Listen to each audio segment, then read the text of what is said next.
Hello, my name is Megan Varner, and I am a health and energy coach and physical therapist who works with individuals with POTS and chronic fatigue to help them rebuild their energy so that they can thrive again in their lives.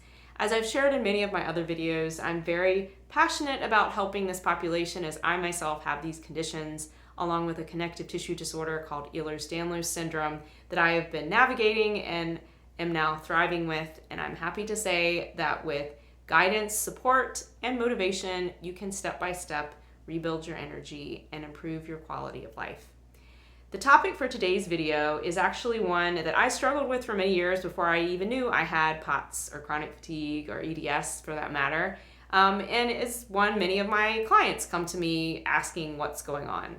Why do I get so tired when I eat? Or why do I get more symptomatic when I eat? Maybe another question to follow up. There are a couple of reasons that I have come across, again, in my own research and training and journey and working with clients that I'd like to share a little bit of insight in, but I'd like to remind you that everything I share is for educational purposes only, and it's very important to check with your personal care team and providers to try these out before you implement them, because we're all on our own unique journey and we all have our unique differences. I'm happy to speak with you if you'd like, and I'll share a little bit more about that opportunity towards the end of the video if you're curious about my being on your care team. So, as many of my videos talk about the nervous system, believe it or not, this is actually can be interconnected back to what's going on with your nervous system.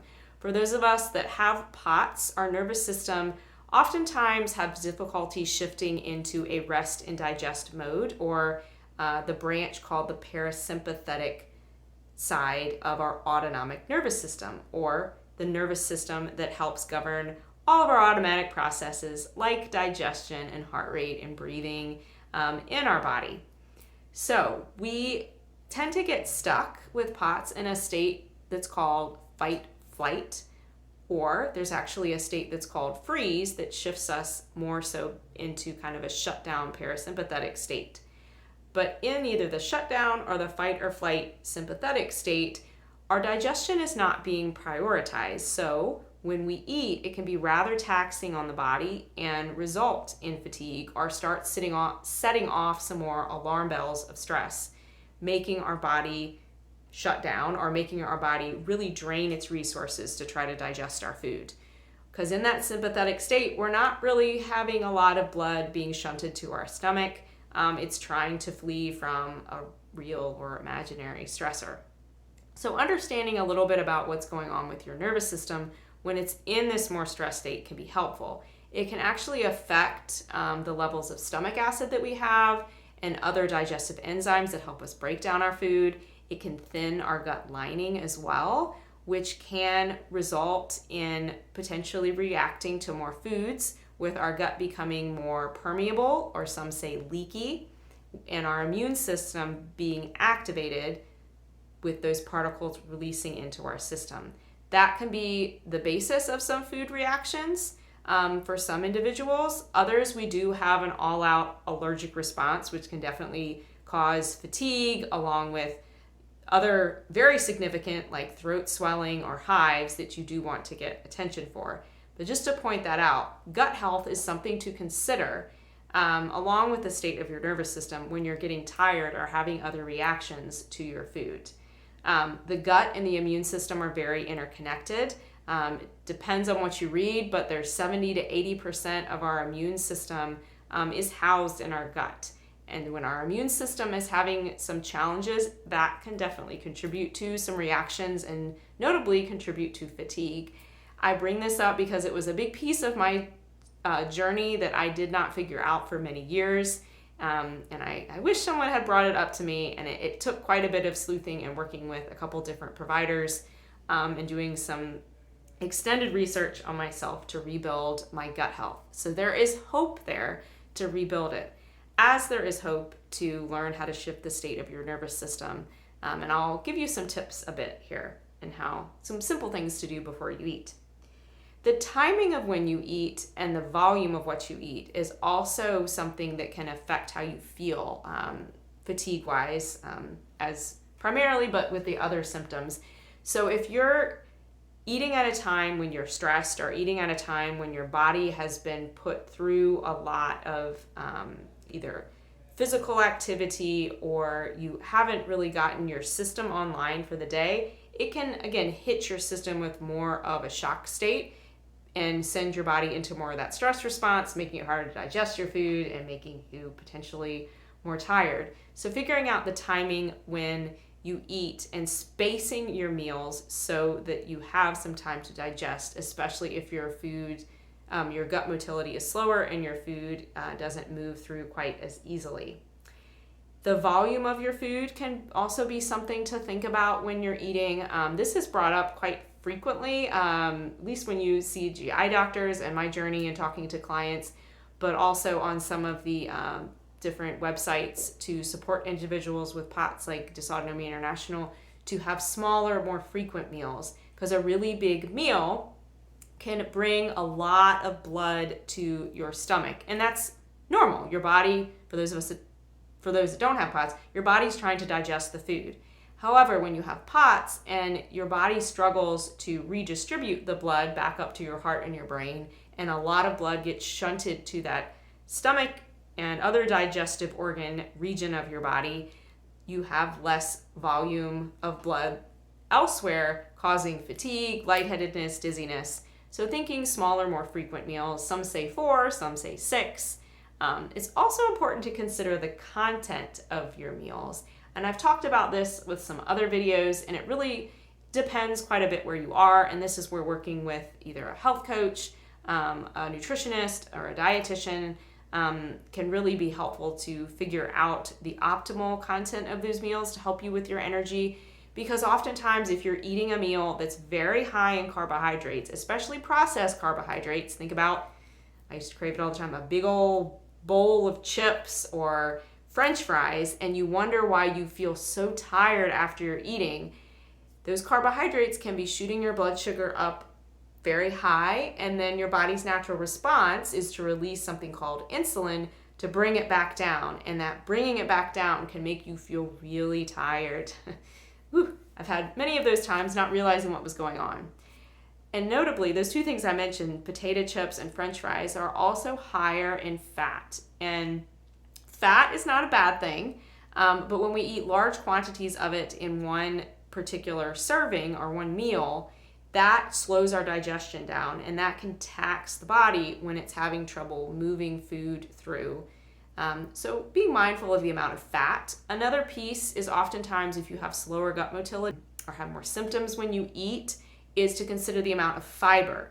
Now, fiber is important, and again, you need to check with your provider, but fiber does slow down your GI system. And finding kind of that sweet spot of fiber that really is where your digestive system runs smoothly and you're at a healthy, optimal point with things like your heart health is important.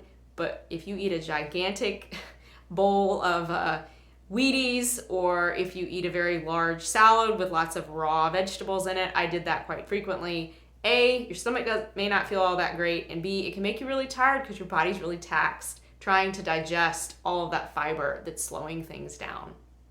On the note of content of your meals, there are two things that I have noticed both in my own journey and working with quite a few clients that seem to be triggers for symptoms, and some it continue to be triggers and others it improves for myself personally as you work on healing your gut. Those two things are histamines and oxalates in food. There's a condition called mast cell activation disorder or mast cell activation syndrome, in which you have other sensitivities beyond histamines that are released by mast cells that can cause symptoms, and getting further evaluated and treated to manage those symptoms can really help you understand what's going on when you're eating, and to begin to at least eat more or have a bigger list of what you can eat.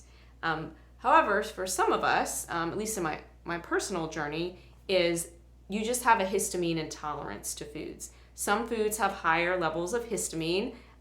It can take a bit of sleuthing to figure out which ones, but some heavy hitters would be things that are preserved or highly processed, like meats in cheeses, things that have been sitting out for a while, certain preservatives, things that may be derived from mold, like citric acid can be a higher histamine content, certain spices, some fruits, and some nuts and seeds. So all of that said, figuring out if you have a histamine intolerance can be helpful because A, there's things you can take to supplement it and help, and B, you can start taking steps to swap them out and see if your fatigue gets a little bit better.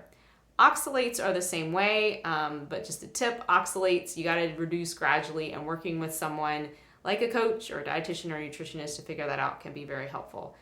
Both histamines and oxalates are involved in an inflammatory response in the body, which inflammation is not a bad thing, but especially if your body's having trouble quelling that inflammation from maybe the immune system not working super great or the nervous system not working super great, you can definitely have more fatigue and other types of symptoms when you ingest high histamine or high oxalates in your meals.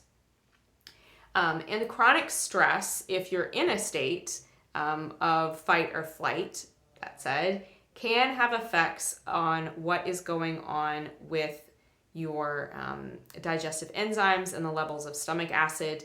And there are supplements out there to replace it, working with someone to figure out which ones work best for you and exactly what is helpful and the timing of them, I would say is essential so that you're not just kind of throwing everything at it at once and hoping something sticks. But those can be helpful as you're rebuilding your gut health to be able to tolerate more foods. So some other tips I'd like to share before I wrap things up is shifting the state of your nervous system. One of my favorite ways to do it is taking a brief pause before I eat and tapping into a nice, slow, even pace of my breath, becoming aware of the sensations in my body. This can be considered a mindfulness practice. There are other things out there that may be helpful, like tapping into all of your senses as you sit there, or noting how you feel before you eat, and making one small change in that thought process or that environment to see if you can shift how your nervous system is feeling. But again, I have said in multiple other videos, I'm a huge fan of breathing. And on that note of using biofeedback, it actually has some research out there backing it to help with functional GI disorders and discomfort from that. But that's definitely been a piece for me and many of my clients in figuring out how to shift that nervous system and digest your food and not feel tired or symptomatic when you eat. Other things you could consider if you have not tried it is to cook your food really well and even throw it in a blender. You can puree just about anything with pots. I noticed, at least in my early years, that if I pureed anything, put a lot of salt in it, kind of kill two birds with one stone, it made it a lot more tolerable to eat and to digest, and I did not get so tired. There's also one other thing I discovered kind of by chance, is that if you elevate your feet when you're eating, depending upon what's comfortable, like a stool, or if you're sitting with your feet up underneath of you, that can reduce how much blood pooling is happening in your legs, which are quite a big portion of your body, and have it more so shunted back up at least to your digestive organs to help with digestion and to help with not feeling so tired when you eat.